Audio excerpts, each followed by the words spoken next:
All right, Successful Indie Author 5-Minute Focus, episode 246, Cliffhangers versus Hooks. What is the difference? Authors say they hate cliffhangers. Authors say, but I use them and those are my best-selling books. What's the difference? Are you truly leaving a cliffhanger or are you using a hook? And the readers are the ones who don't understand the difference between these two.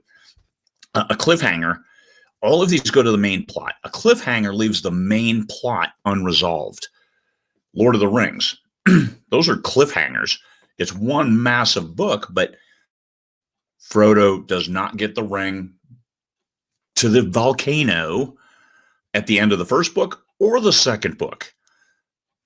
Cliffhanger.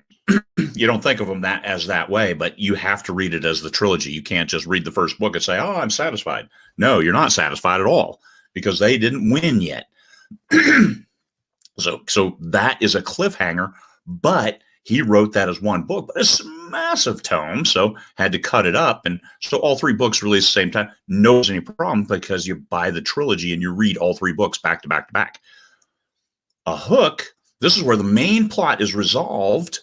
What if Frodo throws the ring into the volcano? It gets destroyed, but they still have more of a journey yet because Sauron is still doing his thing and some other thing. So is that a cliffhanger or is that a hook? Hey, I want to know what happens in Middle Earth. I want to know what happens with Gondor. I want to know what happens with all the orcs. They're still running around out there. That is a hook. Now it leads you into the more story, and that's a series as opposed to the Lord of the Rings, which is actually just one book, but it's a massive book. So cliffhanger versus hook. Main plot.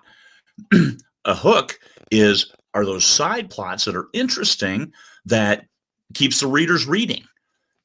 Not a cliffhanger, resolved, but a plot that is unresolved and leaves some open questions. You may have a bunch of side plots with unresolved issues. Make sure you write that next book. Readers want to know. Happily ever after, romance. How can you have a romance series? Because you have to have that happily ever after.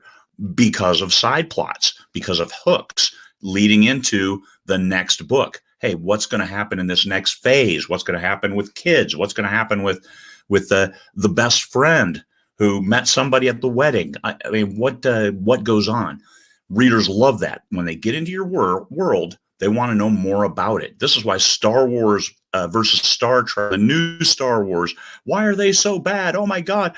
Because people got so much into the world, anything that deviated from that canon then sent them in frenzy. It wasn't that there were unresolved main plot issues, because it was resolved. They blew up the Death Star, right? But there were other ancillary things going on where, hey, we can explore those, and the readers love the world and the watchers love the world, and so we're going to make a bigger, more intense world. So people jumped on board and watched. Some of them. So why do readers hate cliffhangers? Because of the instant gratification. They're looking for, they're on board because they're on the train and there's other things happening outside the train. You pull into a platform, things happen, they're interesting, but then the train moves on. You see mountains in the distance. Cool. You're still on the train. But if somehow, for some reason, the train stops in the middle of the tracks, but not at the next station, then you're ungratified. You haven't gotten where you're trying to go. If you pull into that next station, you get off and you see the mountains in the distance. You say, hey, let me take a stagecoach over there. That is a hook because you've gotten to that next station. So think of those in those kinds of terms. I know I'm using all examples and stuff, but this is the best way I can describe it. A hook. I use hooks at the end of every chapter. Oh, and then this famous person walked into the scene. Is that who I think it is? Question mark. Next chapter. This is a cheesy way to keep the readers reading, because my books, I consider pulp fiction. I try to write it at the highest quality I can, but pulp is one reading kind of books. I want people to, when they start the book, I don't want them to put it down because I don't want to give them a reason to not pick it back up. So that hook at the end of every chapter, because we're kind of complete, humans are completists. You start a chapter, you want to end that chapter. You don't want to end halfway through a paragraph and just stop and, hey, okay, I'm putting it down now. No, you want to end that next chapter, but next chapter ends with a question. You got to find out what happens. You start the next chapter. You got to keep reading. Well, you do that all the way through the end of the book. Hey, wait, oh my God, the plot. I need to know. Next book. Hook, not a cliffhanger. And I think that's why most readers say, I hate cliffhangers, because they don't experience too many true cliffhangers.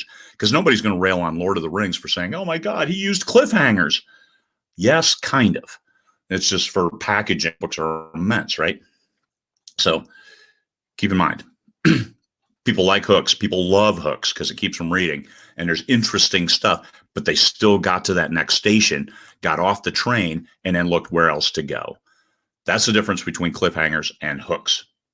I use hooks at the end of every chapter because I want them to keep reading. There we go. All right. Hopefully that helps. Peace, fellow humans.